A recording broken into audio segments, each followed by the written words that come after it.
Welcome to my $100,000 stock experiment, year 2, week 41, ending January 24th, 2020. This isn't an endorsement to purchase any stocks that I bought, nor an endorsement to purchase stocks in general. I'm on a mission to become a great growth stock investor. Watch me on my journey, learn from my mistakes, and celebrate my successes. The general stock market ended the week badly. There's a lot of concern about this coronavirus that's going on in China. There's also the impeachment trial going on, which the market doesn't really seem to care about. The S&P 500 was down 34 points or 1% for the week, and most of that was on Friday. It was doing okay, but Friday it fell apart, and you can see it had that wide swing there. It is below its 8-day simple moving average, and it touched its 16-day simple moving average, but did close above that on Friday. The Russell 2000 fell back into what I consider my danger zone between 1640 and 1680. It had a hard time getting out of that area, and it was out of it, but now it fell back down into it. It did close about 2.2% down for the week, 37 points, and it closed below its 28-day exponential moving average. The VIX, or the volatility index, I like to see it below 16 and ideally closer to 12.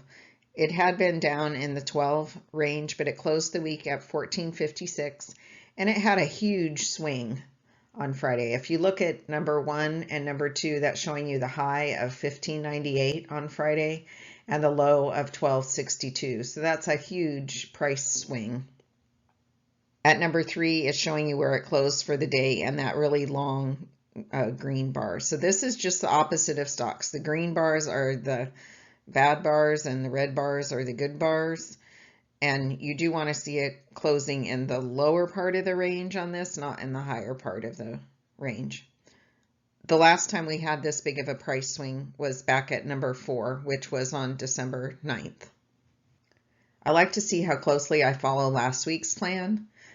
Last week, I didn't have any stocks that I was really thinking were going to trigger a sell, but 2 of my stocks looked super weak, and I went ahead and sold them, both for a slight loss.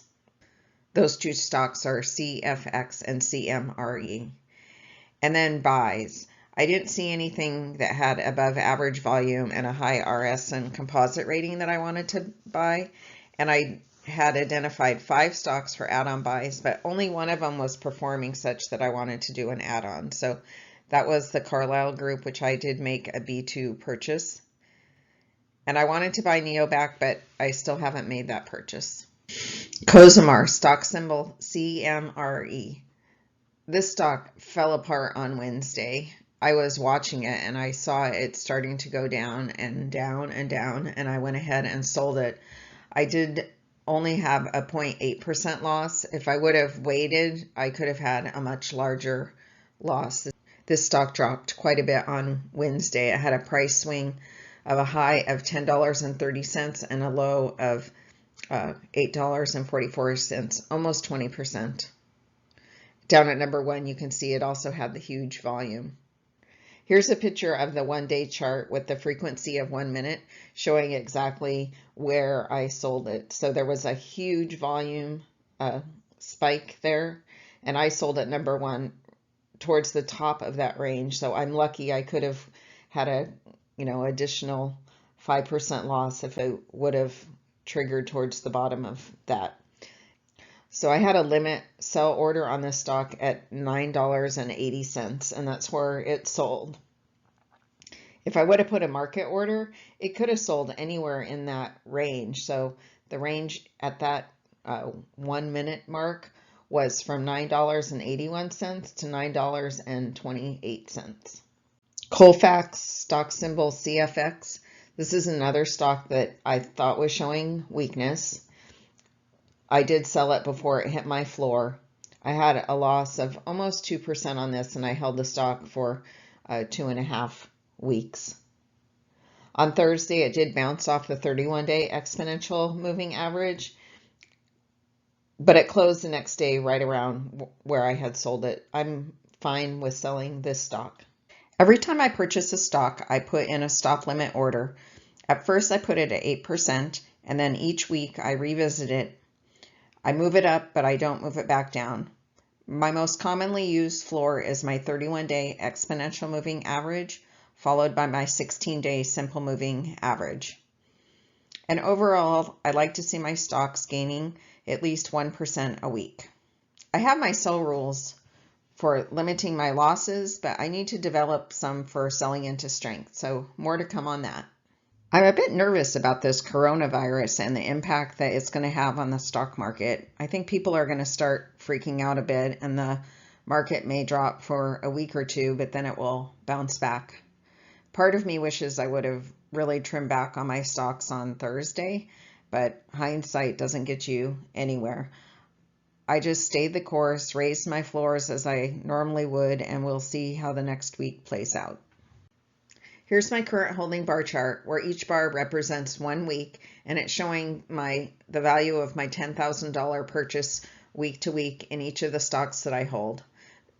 It's easy to see AMD on the left-hand side in the red. It really jumps out at you because I've held it for so long. Well, long for me, 12 weeks. It did go down this week slightly, but I still have a 41% gain in that stock. The other stock I've held a long time is GPN, which pretty much went flat for the week.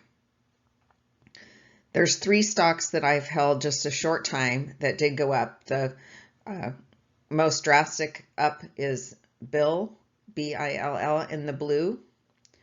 It's up about 12%, and I've held it for 2 weeks. Next to that, the Carlyle Group, CG, in the orange. It's up about 5%, and I've held it 2 weeks. And then FICO also went up this week. I've held that 3 weeks. It's in the yellow, and it's up about 2%. I look at the individual stock charts, and then I rank them in the order of the weakest chart to the strongest chart.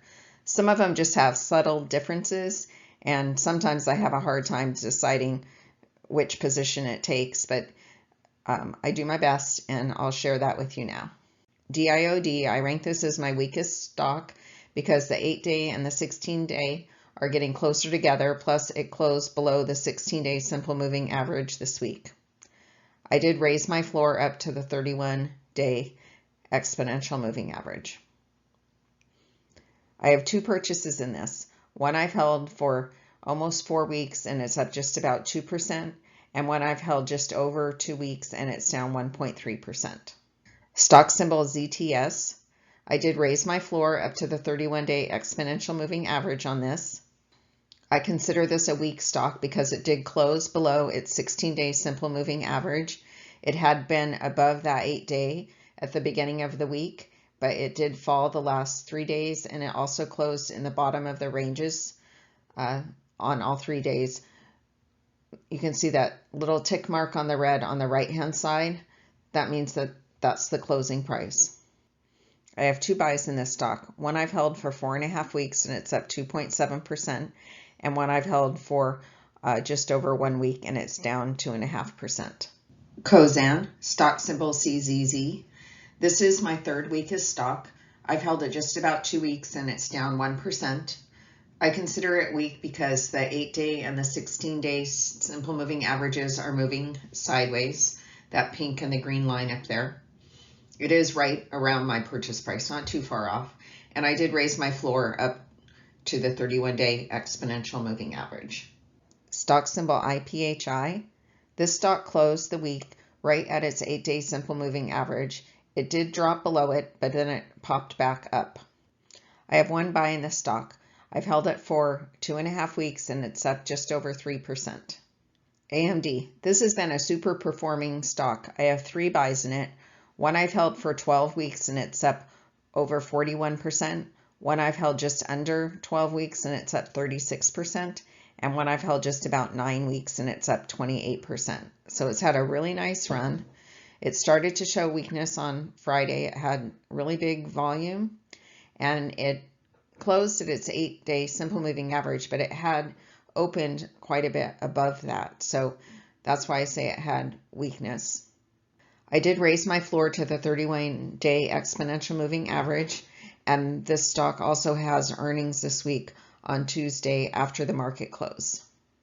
Fair Isaacs Inc. I have two buys that I did on my husband's account, number 1 and 2, and then for this experiment portfolio, I did the buy at number 3. So I have one buy in it. I've held for 2.5 weeks and it's up 2.6%. I did raise my floor up to the 31-day exponential moving average. This stock isn't as weak as the last one because it didn't cross below its 8-day simple moving average, but it did close right at it. GPN, I consider this one of my stronger stocks because it's still holding above its 8-day simple moving average. Even though it had a down day on Thursday and Friday, it was in lower volume and it did maintain up above that 8-day simple moving average. I have two buys in this stock. It had really been going sideways for a while and really just took off in the last 2 weeks. So these gains, I've held one for just about 10 weeks and it's up 10%. And then I made a new B2 2 weeks ago and I've held it for a week and a day and it's up 0.7%. And my floor, just like my other stocks, was raised up to that 31-day exponential moving average. Carlyle Group. This is one of my strongest stocks. Its 8-day simple moving average is accelerating faster than the 16-day simple moving average. You can see that they're moving apart. It did have a big down day on Friday, but it wasn't in high volume and it also closed up for the week. I did make a second purchase of this on Wednesday when it was up in volume.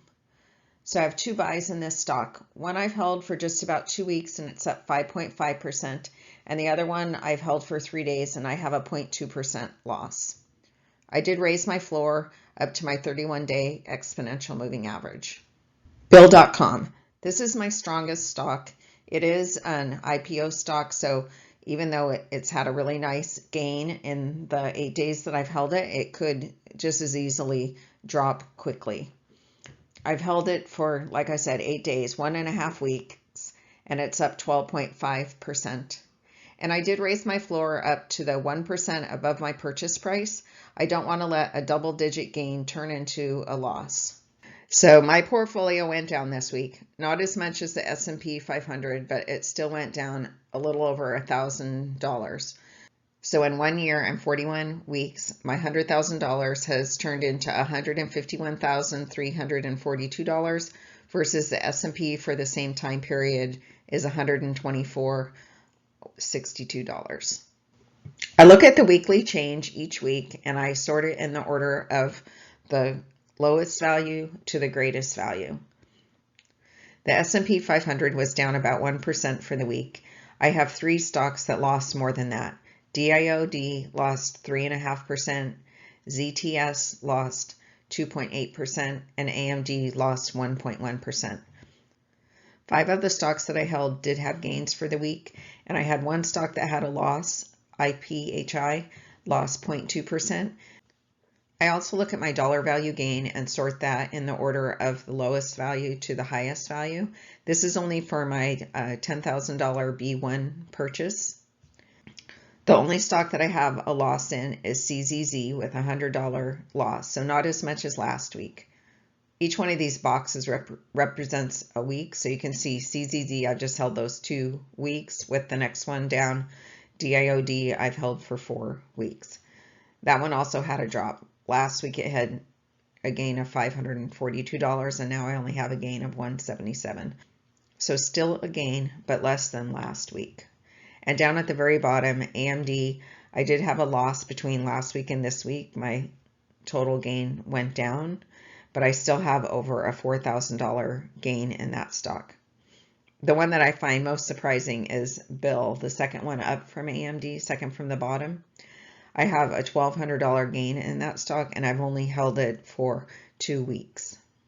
At the end of the day, on January 24th, 2020, the S&P 500 was down 1% for the week versus my experiment portfolio down 0.78% for the week.